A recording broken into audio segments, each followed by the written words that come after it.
And try not to turn this into a longer video, short video, just a rant about Star Trek, Starfleet Academy. A lot of potential there.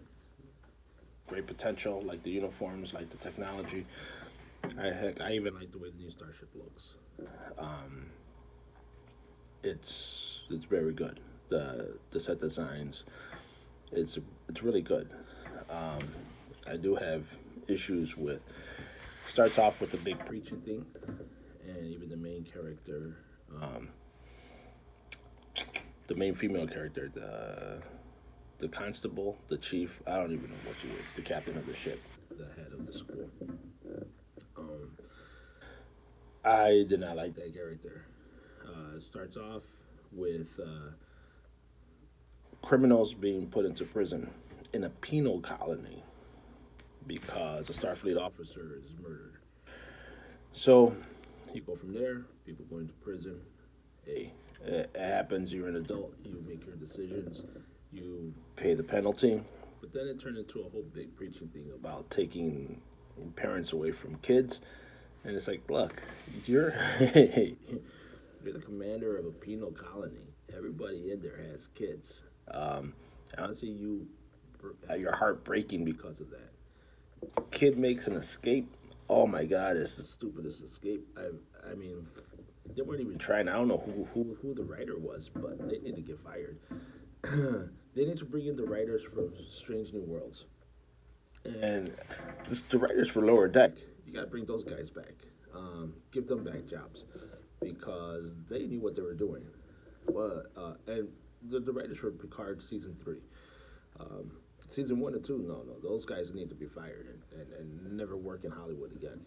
But the writers from season 3, they're really good. So we need those guys back because this kid jumps out of a window in a sandstorm in a penal colony. So imagine this great big city, and he's all the way up here, and there's structures and buildings and everything all around. And inside of 1 second, you see um, Holly Hunter's character looking out the window to this kid who disappears. Oh God! And he escapes. And she spends 15 years looking for this kid to tell him that I'm sorry that I had to throw your mom in jail, and it was not fair. No, it was fair. She she was a pirate and she committed murder. Oh God! Give me 1 second here. This is how bad it was. I actually need coffee. I should have put a shot of espresso in it. Um, but yeah, it's and then the main character Caleb, has zero redemption quality towards him. Um, he's a sociopath. He believes everything that he's doing is right, is just, holy, and something that he can do, should do, or would do. Which doesn't make any sense because he himself is a thief and a criminal, and he's a pirate as well.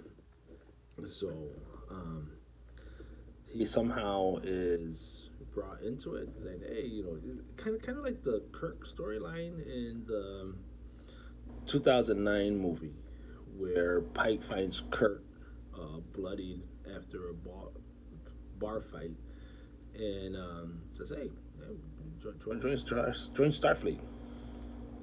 Except this guy is blackmailed. Caleb is blackmailed into it. It's like, hey, you can either spend the rest of your life in prison with your hands cut off for being a thief, digging tunnels with the stumps of your arms, or you can join Starfleet. So he joins Starfleet.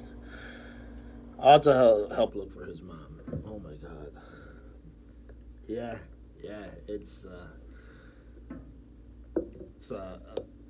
I haven't read this kind of a fan fiction in over 30 years. Oh man, it was terrible. Even the comic books are a lot better than that. So it really goes from there. We have non-redeemable characters. There's this one girl. She kind of has like gold on her. Genesis, like the Genesis device, except really bad. She has zero personality. She tries to portray herself as mysterious, but it comes off as distrusting and disloyal. She no personality. You can't trust her. I already don't trust her, and I don't like her. She comes off as a mean girl. Except Lizzie Lohan played the mean girl a lot better and more likable. I mean, the mean girls in that movie were had a personality. They were approachable. This one is not. She's just terrible. I don't know if it's the acting or if that's the way her character was designed to be. I hope it's the way the character is designed to be, as opposed to that little girl's acting, the young lady's acting, because we all need jobs. And this is where her passion is. I would like to see her expressed more. There were a couple scenes where she did look like she was actually doing something. I mean, were there parts of her personality did come off. Unfortunately, it was during a high stress situation where she had to run around and try to save somebody. I hate the swearing. I don't know why they brought it in. I know it came during the Picard season one, that they just started cussing. Like, Gene Roddenberry himself was like, "Hey, this is the Federation. This is the future. We've done away with that. We know how to conduct ourselves." I know it is streaming. It doesn't make it more adult for cussing. It just doesn't. Calling each other the B word and F this and SH that doesn't make it adult. Doesn't make it cool. It doesn't make it interesting. It's just an annoyance. This does feel like it was made for Gen Z or whatever the hell that's out after that, to try to get them into Star Trek, which they really didn't, because Lower Decks was an excellent jumping point for them. Strange New Worlds is another jumping point that's cross generational. My youngest is into Strange New Worlds. He's a huge fan, but um,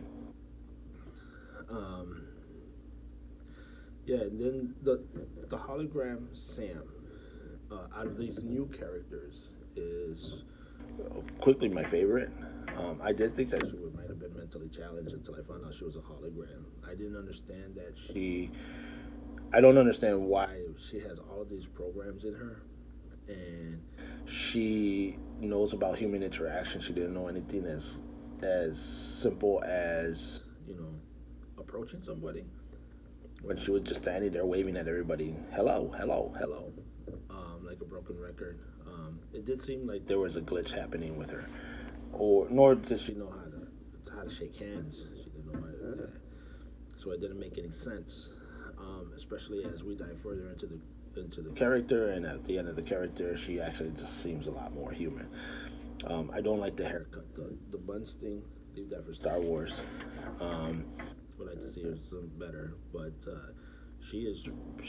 I think she's probably the most likable character of the new bunch. Um, the Return of the Doctor, instantly my favorite character. That guy, he hit the ground running. That guy is no joke. Uh, he his filters are off, which I really love. But he doesn't go around cussing. He very politely, with a very mean streak, lets you know where you stand with him, and he understands his protocols.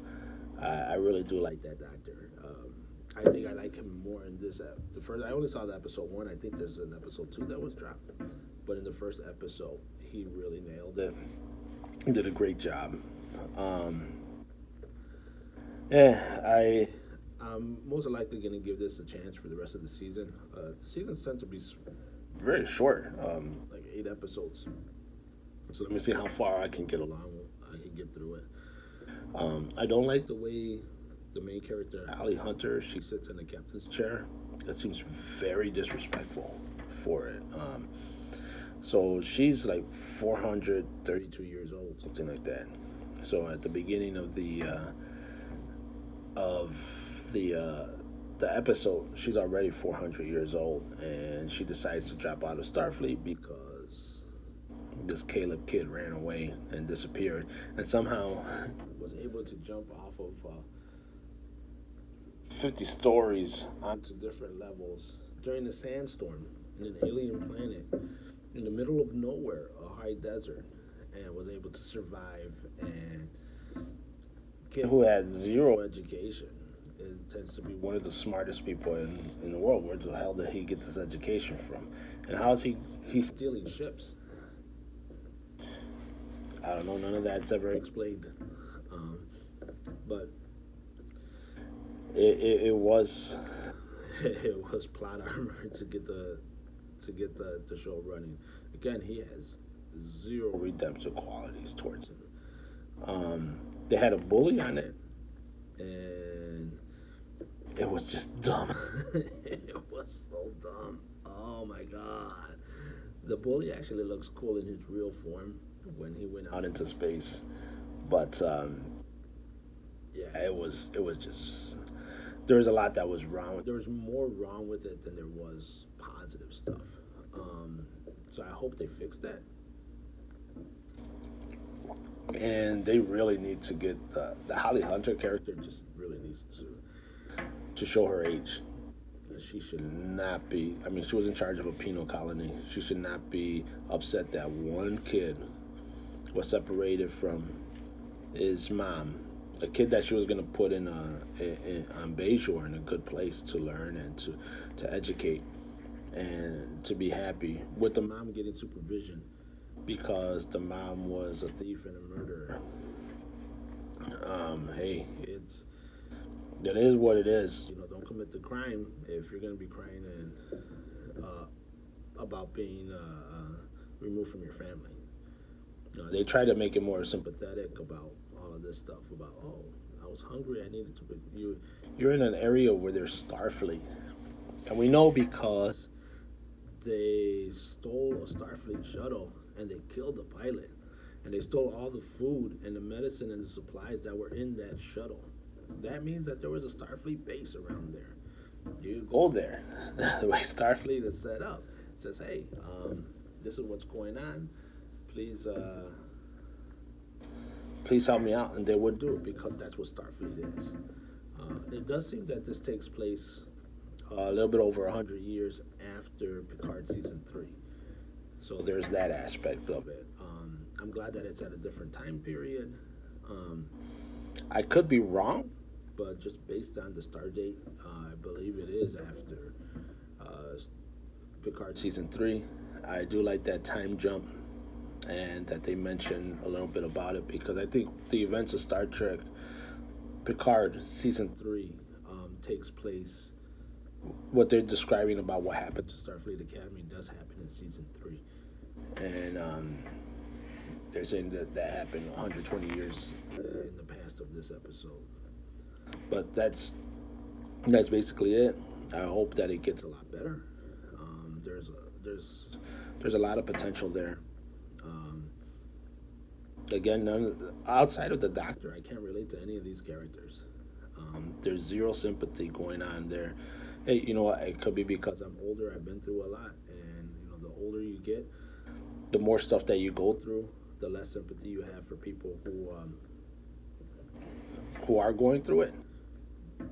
It happens, but I believe that it would be in Star Trek's best interest, CBS and Paramount Plus, to make these characters more relatable to a broader audience, as opposed to a subset of our community or a generation that really isn't into Star Trek to begin with. This is how you're going to lose money. You're going to lose a fan base.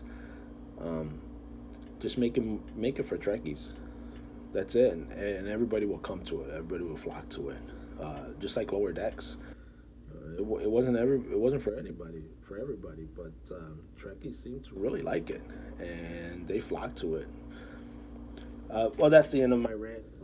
I wanted to try to make it a minute. It's like 15 minutes, so that's it. Good possibilities. I do like the designs. They just have to make the characters more relatable. That's it. And give this Caleb kid a good redemption arc. Don't just leave him as the bad guy who is forced to be good. That's dumb.